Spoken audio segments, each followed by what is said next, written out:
এই মুহূর্তে যে খবরে চোখ রাখবো, বাগুইআটিতে গ্রেফতার নারী পাচার চক্রের মূল পান্ডা। বাগুইআটি থানার পুলিশ গ্রেফতার করেছে তাকে। এই বিষয়ে আমরা বিস্তারিতভাবে জেনে নেব। আমাদের প্রতিনিধি অসীম বসু আমাদের সঙ্গে রয়েছেন টেলিফোনে।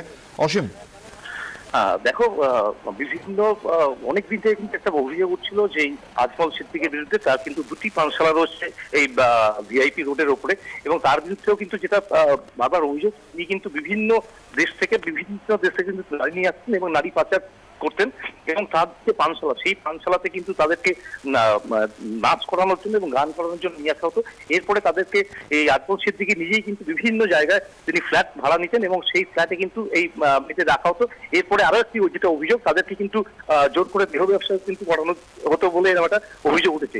এরপরেই বাগুইআটি থানার পুলিশ গোপন সূত্রে খবর পেয়ে গতকাল কিন্তু সল্টলেক এরিয়া থেকে এই আজমল সিদ্দিকীকে গ্রেপ্তার করে এবং তাকে 14 দিনের পুলিশি হেফাজতে চাওয়া হয়েছে। কুনাল, ধন্যবাদ।